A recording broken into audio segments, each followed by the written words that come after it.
Hello and welcome back to the Elsie version. We are in Acts chapter 27 today. So Paul has just given his plea to King Agrippa.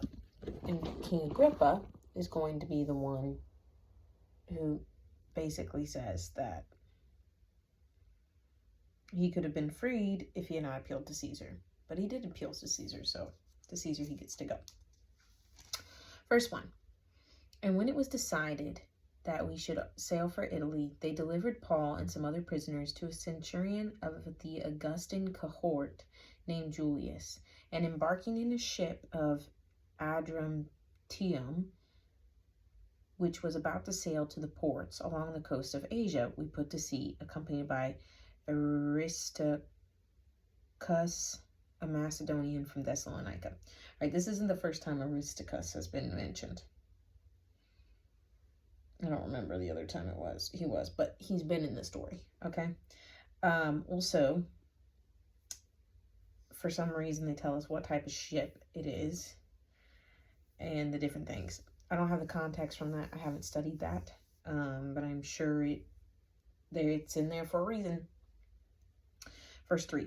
The next day we put in at Sidon, and Julius treated Paul kindly and gave him leave to go to his friends and be cared for. Aw, that's nice. I wonder how many days they were there. And putting out to sea from there, we sailed under the lee of Cyprus because the winds were against us. All right, not sure where Sidon is. So I'm not sure who Paul went and saw, but low-key, Paul had friends everywhere. That's how I'm trying to be. Okay, so they were having to sail to Cyprus because the winds were going the opposite way. So they couldn't, I guess, go down. Or wherever they were going, they had to go. Or sideways. I guess Italy's to the left. Anyway.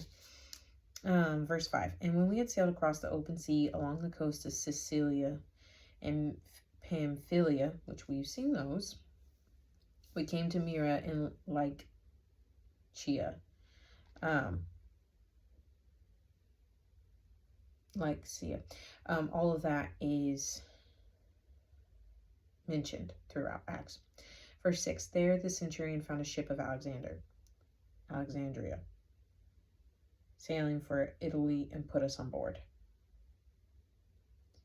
That could have been Alexander the Great. I'm not entirely sure. Apparently he was around during this time, kind of, or right before Christ. I don't know.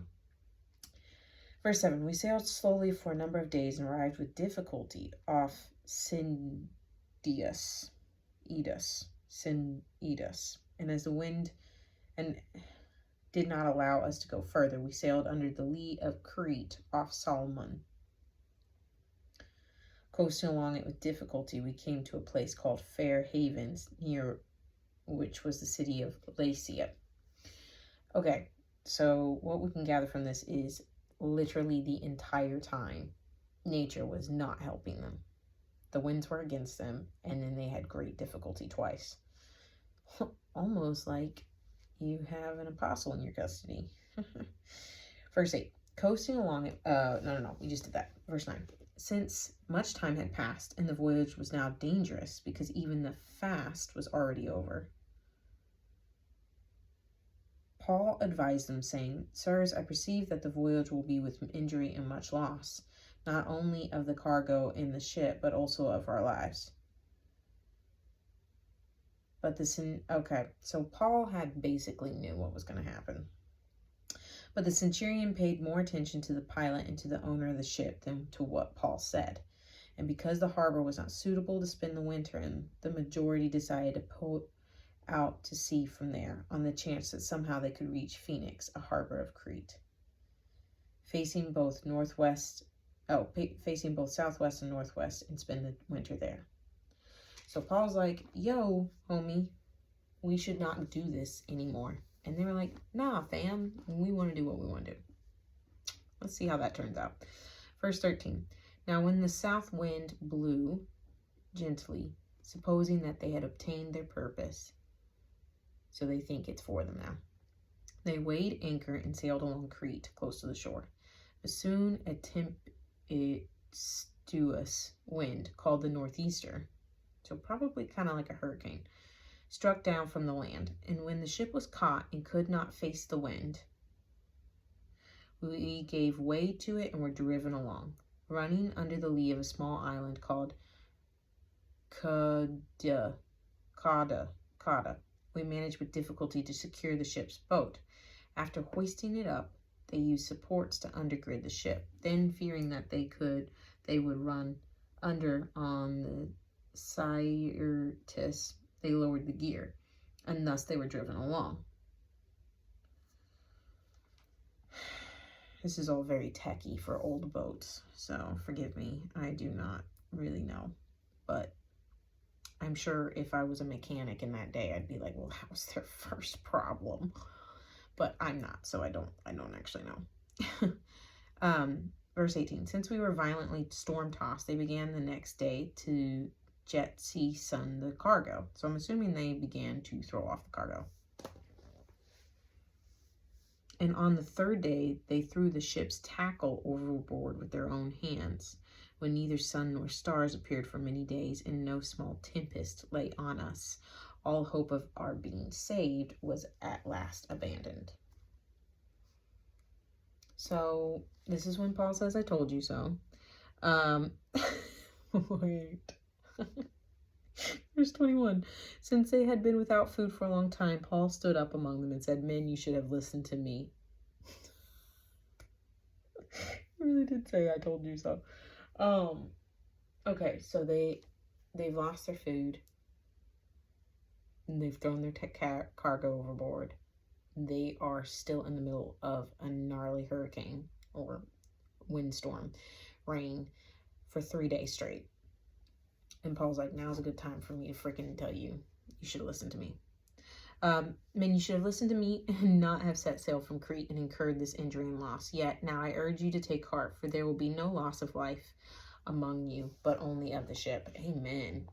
For this very night there stood before me an angel of the God to whom I belong and to whom I worship. And he said, do not be afraid, Paul. You must stand before Caesar. And behold, God has granted you all, those who sail with you. So take heart, men.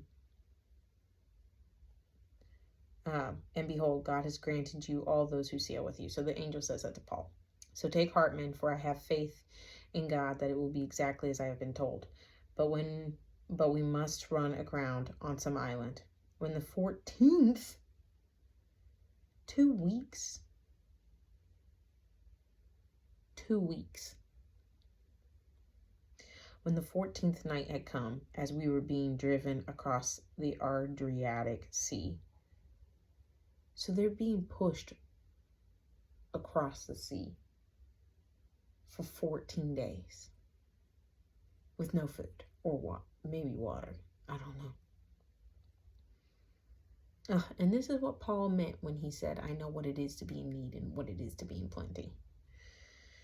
Okay, about midnight, the sailors suspected that they were nearing land.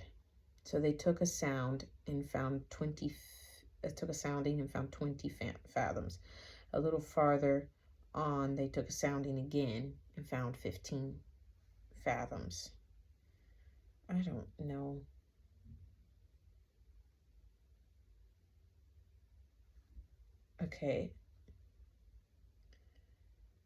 Okay, so a fathom is like 6 feet. I don't even know.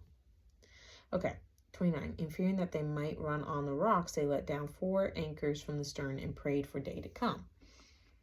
And as the sailors were seeking to escape from the ship and had lowered the ship's boat into the sea under pretense of laying out anchors from the boat, Paul said to the centurion and the soldiers, unless these men stay in the ship, you cannot be saved.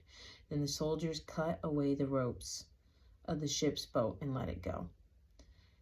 Okay.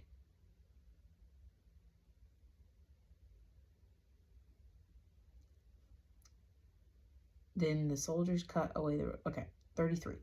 As day was about to dawn, Paul urged them all to take some food, saying, today is the 14th day you have continued in suspense and without food, having taken nothing. Therefore, I urge you to take some food, for it will give you strength, for not a hair is to perish from the head of any of you. And when he had said these things, he took bread, and giving thanks to God in the presence of all, he broke it and began to eat. Then they all were encouraged and ate some food themselves. We were in all 276 persons in the ship. And when they had eaten enough, they lightened the ship, throwing out the wheat into the sea.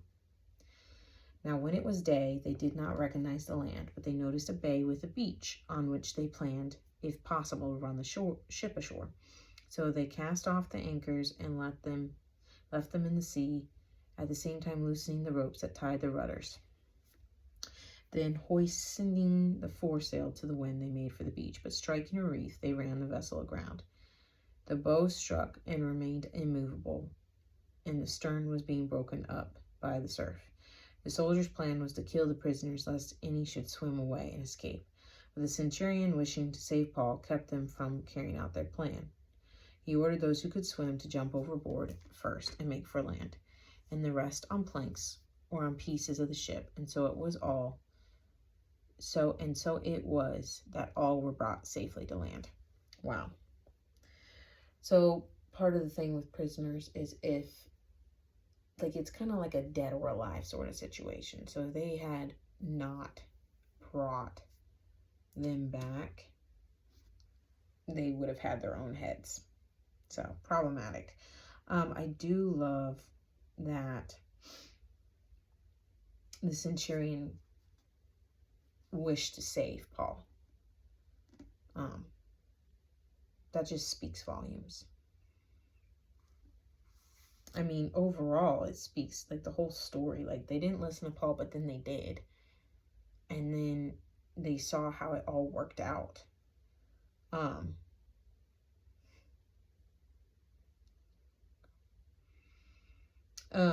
So I think this, yeah, there was a lot of technical words and stuff. But it's really cool to see Paul's impact on the centurion and God's favor upon Paul, even in imprisonment. I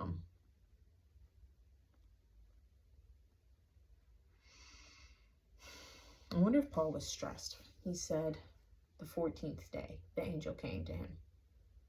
So what if he, for 12, 13 days, had no idea?